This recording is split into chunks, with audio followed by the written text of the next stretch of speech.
Shocking news. The Chevy Volt has been catching on fire. Well, Really? yeah. That's the best joke? Yes. So you're allowed to say Chevy, but you shouldn't say shocking. I'm doing it either way. Leo has joined us once again from Shakedown on the Road Testament. This week we're going to be discussing the investigation into why the Volts have been catching on fire. And what it means to GM.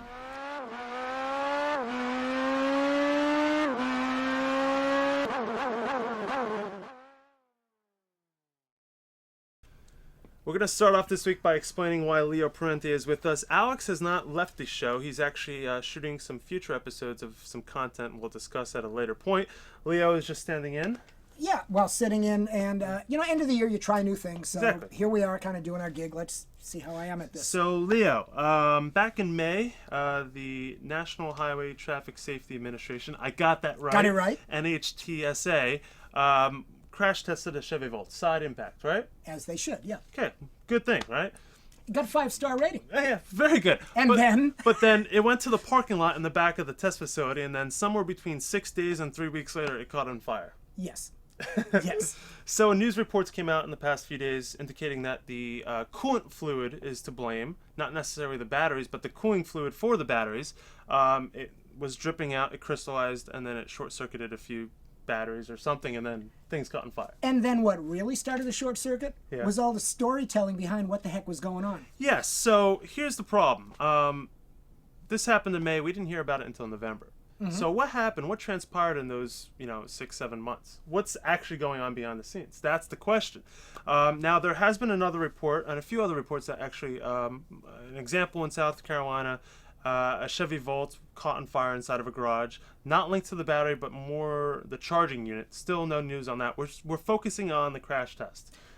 Okay, so the controversy is why was there this gap in time from fire Yes. to some type of statements and acknowledgement That whatever. there was a problem. And as I said earlier, obviously this all has an impact on GM because GM Yes. has staked their reputation, including the money from the government, on we're going to be Volt. We're going to do leading technology. This is their Hail Mary pass. This is their saving grace. So what? Let's get to the root of what do you think? Well, what do you want to say about this? look, I think that when an incident happens, I think that, and I'll play devil's advocate, I think that a certain amount of due diligence and investigation needs to go in to figuring out why something happened like this. It could have been a kid throwing, a cocktail or something over a fence and setting this Chevy Volt on fire in the parking lot. We didn't know. Ex-government, but we know it crashed. Yes, okay? it crashed. And we know that they said that it got 5 stars because battery safety and fires don't count toward the 5-star criteria. I didn't know that. I read that somewhere. Okay. And all then right. Joan Claybrook, the ex-whatever she is. Or no, CMO. Some government head of car safety.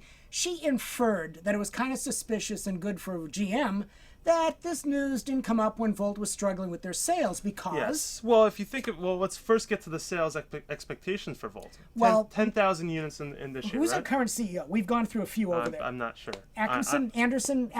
He was the one that claimed he wanted 10,000 units. 10,000 sales. Going to make it. 10,000 units. But what are they expecting? November year to date, we're at 6,142. So they're expecting somewhere a little shy of 8,000 for the year. And they've acknowledged Sure. they're going to miss their number. Yeah. And we know that they rolled it out only with 7 markets, and now it's national. They stopped the plant in the summer to get to 2,400 annual production, blah, blah, blah, blah, blah. But the bottom line is, if everyone had a question about the Volt's safety 6 months ago. 6 months ago, Yeah. would we be having a different conversation? Yeah. And here's what I think we know. And I think it's not a controversy. I think it's basically business as it works. So they did the crash test, and then the government turned to GM Yep. To do the investigation. to replicate the crash. Now, either GM was motivated to find the answer quick because... Or They want to get it out, figure it out, get it off the plate, fix the issue, have no other issues moving forward. That would have been the right approach. Or somehow GM decided, well, we need to make this a thorough investigation, and it just happened to take enough time to get us to the end of the model year. Now, I don't think there's a controversy, okay? I don't think the government masked this. Why? I blame Toyota. Okay, explain why you blame Toyota. Okay, so with Toyota, the government rushed to announce there's a problem with the cars, unintended acceleration, and we saw how much that hurt Toyota. So our government is simply so good at learning their lesson, they decided to not rush to announce the Volt problem. And it just happens to be an American company that is in the crosshairs. Oh my God, I didn't realize. So the first time it hurt a Japanese company now it's not and hurting helped an American. GM pass Toyota, and now it's helping GM. No. Exactly. That's no.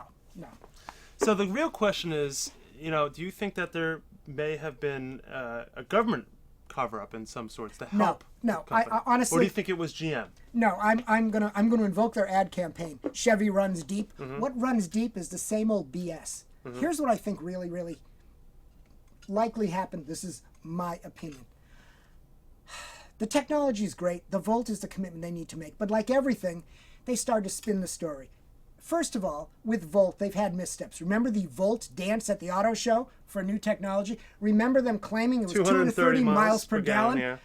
And now we learn that they said they went out and told all the safety people how to manage the car in a crash. But what came out of this between May, July, and November is they never really set up a protocol or shared the protocol with the outside world on how to unpower, depower the battery, how to disconnect, decharge the battery, how to disconnect the system, how to disconnect the fluid to prevent this type of thing. But they're not admitting that. That's kind of leaking out in typical GM way. And the problem isn't the car. The problem isn't the government. The problem is the process of communication once again. Should GM be slammed for this car? No, they're moving new technology forward. Well, let's look at it from this. Do you think they took the right approach after it came out? They said if any Volt owner wanted to have their car bought back, there was that option. If you wanted to have a car taken and had a loaner, any car of the GM fleet, including Corvette, they're doing the right things. Their CEO is a little bit of a loose cannon. I mean, he made the comment that if the battery needs fixing, we'll fix it, which started to infer that the battery has a problem. It really doesn't have a problem. It's back to my understanding the process of bringing the battery offline. Yes. That they've done the right thing to say to the customers, we're here to communicate. If you're worried, we'll give you a loaner. If you're really worried, we'll take the car back. They got 230 inquiries about that when they announced that. Only 33 people have taken a loaner. And then 2. And we understand only 3 have really freaked out so much to sell the car back. Yeah. But they've done the right thing from a customer experience standpoint. And they actually hired some guy or put some position in place at Chevy and GM to handle customer experience. Good. So it's all going to work itself through the same way the Toyota thing has worked itself through. It has worked its way through. And Toyota's coming back. Well, so did they overreact? Did someone drag their feet? That's the way business and government work hand in hand. This really comes down to... I'm not saying it's right. It is what it is. It is what it is, but this really did come down to an element of education. And though GM is in the business of selling cars, as we evolve and build new technologies, these companies should also be in the business of educating the right people involved with dealing with these new technologies. If there's a hydrogen car in the future, well, there are hydrogen cars, but on a more mass scale, then we've got people to worry about in terms of EMTs or firefighters, police officers. You're the engineer, and when leading edge technology gets moved ahead, you're not going to think of every permutation. Of course. And somewhere in here, everyone can insert the computer software joke versus you're going to cars. Well, it's the real joke is that they run simulations on crash tests, but they don't run simulations of how people will think in the process of what's going to happen.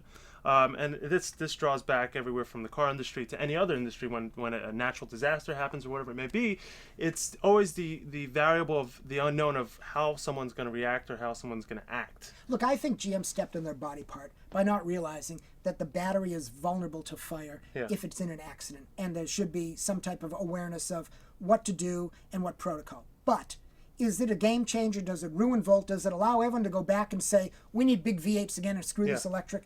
No way. Well, what do you think about the news that someone, I read somewhere, and I hate to pull this into the episode, but that GM may redesign some part of the battery pack? Is that, even though it's proven it's the coolant, do you think those are just necessary means to get a PR statement out there to say we'll take some fault, but we're on it, we're doing something right, we're fixing something we don't know is wrong? There's reality and there's perception. I mean, I can use Toyota again. They redesigned the brake pedal to make sure everyone felt comfortable that the brake pedal was right. When it wasn't the brake pedal, it was the foot. And technology always evolves anyway. Yeah. Every car, everything we know, that camera evolves in its technology. So was there an update to the battery coming? Sure. Are they using it maybe as a PR statement? Maybe it was already in the pipeline and they didn't know. Either way, this is where we should leave it off, and leave your comments below as to whether you think that did GM take the right approach? Was it too long? Was 6-7 months too long between the incident and the exposure? I think that's really where this question lies. And did GM get a fair shake? Oh, versus Toyota, right?